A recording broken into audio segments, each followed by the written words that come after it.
अगली खबर में असम और मिजोरम के पुलिस के बीच फायरिंग हुई और असम पुलिस के 6 जवान मारे गए, दर्जनों घायल हुए। ट्विटर पर असम के मुख्यमंत्री हिमंता बिस्वा शर्मा और मिजोरम के जोरामथंगा ने लगातार एक दूसरे पर आरोप लगाए कि उनकी सीमा में घुस रहे हैं दूसरे तरफ के लोग। इसी चक्कर में दोनों राज्यों की पुलिस आमने सामने आ गई और 26 जुलाई को गोलीबारी में यह दुर्भाग्यपूर्ण घटना घटी। दोनों राज्यों में सीमा का विवाद पुराना मुद्दा है। वैसे असम का अरुणाचल प्रदेश, मिजोरम, नागालैंड और मेघालय के साथ भी सीमा विवाद है। पिछले साल अक्टूबर में भी यह विवाद मिजोरम वाला बहुत बड़ा रूप लेकर आया था। हालांकि पिछले 7 सालों से देश में आंतरिक समस्याएं न तो कश्मीर से आ रही हैं, न ही हैदराबाद से, न ही अन्य वैसी जगहों से। नक्सलियों पर सरकार ने गजब का काम किया और उसकी बोलती बंद है। इससे इनकार नहीं है कि बीच बीच में 1-2 दुर्घटनाएं हुई हैं, लेकिन रेड कॉरिडोर बहुत हद तक सिमट चुका है। ऐसे में फंडिंग की कमी से जूझते वामपंथी देश को तोड़ने के लिए इस तरह के हथकंडे भी अपनाते हैं, जहां वैसी बातों को तूल दी जाती है जिसका धरातली वास्तविकता से बहुत लेना देना नहीं है।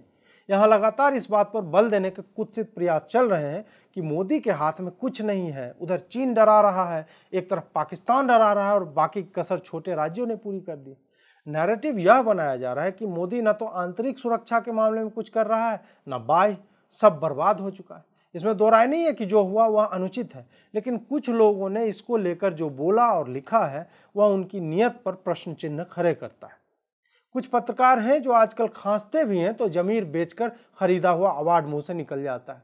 उन्होंने अपनी खुमारी में कह दिया कि 3 घंटे तक तो 2 मुख्यमंत्री ट्विटर पर लड़ते रहे और उधर देश के गृह मंत्री को कोई मतलब ही नहीं था। रवीश कुमार की समस्या यह है कि उनको लगता है कि जब अमित शाह ने किसी से बात किया और उन्हें कॉन्फ्रेंस कॉल पर लिया ही नहीं तो ये बात तो हुई नहीं। रवीश जी यह भी सोचते हैं कि अगर हिमंता बिस्वा शर्मा स्वयं ही यह बयान दे रहे हैं कि अमित शाह उनसे और जोरामथंगा जी से लगातार फोन पर बात कर रहे थे, तो यह बात रवीश को हिमंता फोन करके ही बता सकते थे, लेकिन नहीं बताया। तो उन्होंने प्राइम टाइम में लोगों को बता दिया कि होम मिनिस्टर सो रहा है और 2 राज्यों में आग लग गई। वामपंथी ऐसे सड़े हुए शुक्राणु और अंडाणु के निषेचन से पैदा होते हैं, जहां वो इस मानसिकता से नियंत्रित होते हैं कि सरकारों की जवाबदेही है कि उन्हें निजी तौर पर फोन करके बताएं कि क्या चल रहा है। ठीक है कि अमित शाह ने मुख्यमंत्रियों से बात की, लेकिन जब रवीश को फोन नहीं किया तो क्या फायदा? क्या देश का गृह मंत्री इतना व्यस्त रहता है कि रवीश जी को एक बार फोन नहीं कर सकता कि सर स्थिति नियंत्रण में है, अगर आपने शाम का स्क्रिप्ट लिख लिया है तो अपडेट कर लीजिएगा। यहाँ वामपंथी बेचारा यह सोचकर मुंह मलिन किए बैठा है कि मीडिया में एंकर हैं तो उसका कोई भौकाल तो होना चाहिए ना, कि ऐसी घटना हो तो कम से कम मोदी जी या अमित शाह उन्हें बता दें कि चल क्या रहा है। बाकी किसी पर आज के दौर पे कोई क्यों विश्वास कर लेगा? मोदी सरकार ने पिछले 7 सालों में पूर्वोत्तर के लिए जितना विकास कार्य किया, जितनी बार वहां गए, जितने असंभव से मुद्दे सुलझाए, उतना आज तक की सारी सरकारों को मिलाकर नहीं किया गया था। पूर्वोत्तर के राज्यों को एक सौतेलापन लगातार झेलना पड़ा है और इसी कारण बाकी के राज्यों में उनके प्रति भेदभाव को बढ़ावा मिलता रहा। महाभारत की चित्रांगदा से लेकर अहोम साम्राज्य के गौरवशाली इतिहास, लचित बोरफुकान, रानी गाइदिनलिउ से लेकर शूरवीर पसलथा, ताजी मिदरन, हेम बरुआ और अनेक महान विभूतियों से भरे इस प्रदेश को मुख्य धारा में जोड़ने का काम मोदी सरकार ने किया है। वह मीडिया में उसकी कवरेज को लेकर दिखता है। अब आम आदमी भी इनके नाम जानते हैं, वरना पूर्वोत्तर को लेकर मीडिया में या तो घुसपैठ की खबरें दिखती थी, या असम में आई बाढ़ की सालाना तस्वीर, या फिर कोई आंदोलन कहीं चला और कुछ लोग मर गए हों तो हाशिए पर एक पतली सी खबर दिखती थी।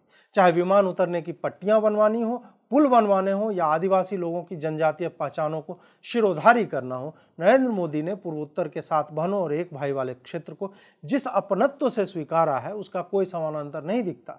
वहीं 55 साल पहले इसी असम मिजोरम विवाद को सुलझाने के लिए इंदिरा गांधी ने आइजॉल पर भारतीय वायुसेना के विमानों से बम वर्षा करवाई थी।